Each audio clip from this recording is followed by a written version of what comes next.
حضور یہ بھی اللہ کی شان ہے، اور میں سمجھتا ہوں کہ پاکستان اور اس ایریا کی جو قدر نہیں کرتے ان کو پتہ ہونا چاہیے کہ خاص طور پہ گرمیوں میں ایسے ایسے مسائل ہیں بیرون ملک میں نماز کے۔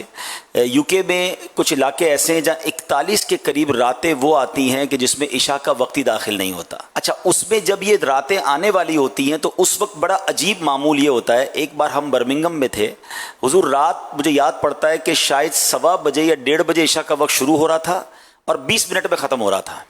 صرف 20 منٹ کے لیے عشاء کا وقت آنا تھا۔ ہم وضو کر کے تیار بیٹھے تھے کہ کب عشاء کا وقت شروع ہو اور ہم عشاء ادا کریں۔ میں سوچنے لگا یا اللہ، ہمارا وطن اتنی بڑی رات ہمیں عشاء پڑھنے کے لیے ملتی ہے، نمازوں کے اوقات میں اتنا آسانی، یعنی وہاں آپ سوچیں کہ لوگ الارم رکھ کے سوتے ہیں کیونکہ 1:30 بجے تک جاگ نہیں سکتے۔ جب عشاء کا وقت 1:30 بجے آنا ہے تو وہ کام کاج سے فارغ ہو کر مغرب پڑھ کے سو جائیں، عشاء کے لیے الارم رکھے اٹھیں، پھر عشاء کے وقت ختم ہو تو پھر فجر پڑھیں۔ مطلب ٹائم ٹیبل جو ہمارے ساتھ زندگی گزر رہی ہے نا کہ اندھیرے کے ساتھ سونا ہے، اجالے کے ساتھ کام پہ جانا ہے، وہاں کئی بار اندھیرے میں کام پہ جانا پڑتا ہے اور اجالے میں سونا پڑتا ہے کہ جب رات 11 بجے مغرب ہو رہی ہے تو جس کا معمول جلدی سونے کا ہے، ہاں جو نمازی ہے اس کو تو جاگنا پڑے گا، ورنہ لوگ تو اجالے کے اندر پردے لگا کر سو جاتے ہیں اور ان کی باہر دن چل رہا ہوتا ہے، لیکن وہ ایکچولی دن نہیں ہوتا۔ ایک بار میں ناروے میں تھا، رات 1 بجے اتنی روشنی تھی جیسے ہمارے یہاں مغرب کی روشنی ہوتی ہے۔ تو یہ پاکستان کے جہاں بہت سارے لوگ عجیب عجیب باتیں کرتے ہیں، مگر اس خطے میں جو نماز پڑھنے کے لیے ہمارے لیے آسانیاں ہیں، اللہ کریم نے جو یہ معتدل دن اور معتدل راتیں دی ہیں، اس پر باقاعدہ ایک پورا ٹاپک ہے جس پہ بات کی جا سکتی ہے۔ 22 گھنٹے 21 گھنٹے کے روزے ہوتے ہیں۔ جی وہ روزے کی میں بات کرنے لگا تھا کہ گرمیوں میں جب ابھی اگلے 4-5 سال اور چلے گا یہ معاملہ کہ جب گرمیوں میں رمضان آتا ہے تو 21 گھنٹے کا روزہ، مغرب کی نماز ادا کرتے ہیں تقریباً رات 11 بجے اور تقریباً رات 2 یا 2:30 بجے فجر کا وقت شروع ہو جاتا ہے۔ اب مغرب بعض مسجدوں میں اہتمام ہوتا ہے کہ آپ کو افطار بھی کروایا جائے گا، آپ افطار سے فارغ ہوں گے تو عشاء کھڑی ہو جائے گی، تراویح پڑھیں گے تو سحری کریں گے، آپ سحری ختم ہوگی تو فجر ہو جائے گی، یعنی وہ جو 3 گھنٹے کھانے پینے کے ملیں گے اس میں 3 نمازیں بھی پڑھنی ہیں، مغرب بھی پڑھنی ہے، عشاء بھی پڑھنی ہے، تراویح بھی پڑھنی ہے اور اس کے بعد فجر پڑھ کے گھر جانا ہے۔ تو کئی لوگ افطار سے لے کے فجر تک مسجد میں ہی وقت گزارتے ہیں کہ جن کو ماشاءاللہ نماز پڑھنی ہے، تراویح بھی چاہیے۔ اب آپ بتائیں، اب وہاں ہم نے جب دیکھا کہ بڑی تعداد میں لوگ روزے رکھتے ہیں تو پھر ہمارے وطن میں ان کے لیے بھی سبق ہے جو 15-16 گھنٹے کے روزے میں ڈنڈی مار رہے ہوتے ہیں۔ وہاں واقع وہاں پھر بھی روزے رکھتے ہیں، ہاں روزے رکھتے ہیں ایسی تکلیف کے باوجود، آزمائش کے باوجود، الحمدللہ۔ اور گرمیوں میں خیر وہاں اتنی گرمی نہیں ہوتی لیکن 21 گھنٹے پیاس بھوک تو لگے گی نا۔ جی اور 3 گھنٹے میں کتنا کھا کے اور پی کے پیے گا۔ ایسا ہی ہے۔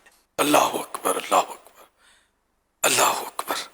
نہیں واقعی ہمارا ملک جو ہے نا وہ ان نعمتوں سے مطلب یعنی کہ مزین ہے کہ ایسی تو کئی نعمتیں ہیں ہمارے ملک میں جو کئی ممالک میں نہیں ہیں۔ حضور میں اس وقت ساؤتھ افریقہ میں تھا، وہاں اس وقت برف باری ہو رہی ہے۔ ایک بار میں نے تھوڑا سا تجزیہ کیا تھا، کہیں مشورہ بھی کیا کہ سردیوں کے اندر اتنی سردی دنیا میں ہوتی ہے 70% دنیا میں کہ خدا نہ خواستہ اگر ان ممالک میں ایک دن کے لیے لائٹ چلی جائے یا ایک دن کے لیے گیس چلا جائے جس سے ہیٹر نہ چلے تو شاید لاکھوں کروڑوں اموات ہو جائیں گی۔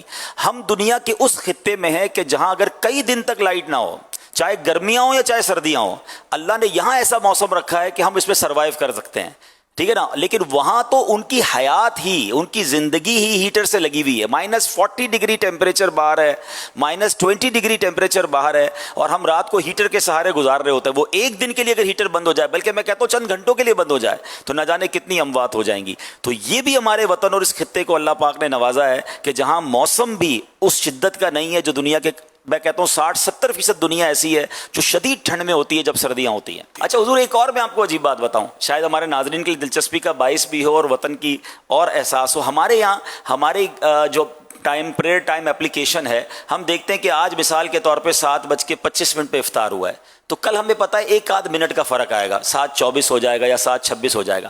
وہاں ایک دن میں 25 منٹ 20 منٹ کا فرق آتا ہے۔ اللہ، یعنی آپ اندازے سے کچھ کر ہی نہیں سکتے جب تک آپ کے پاس پریئر ٹائم اپلیکیشن نہ ہو کہ آپ کو اندازہ ہی نہیں ہے کہ آج 20 منٹ کم ہو گئے یا 20 منٹ بڑھ گئے ہیں۔ اس قدر جمپ آتا ہے ٹائم کے اندر نمازوں کے اور افطار کے اور دیگر اوقات۔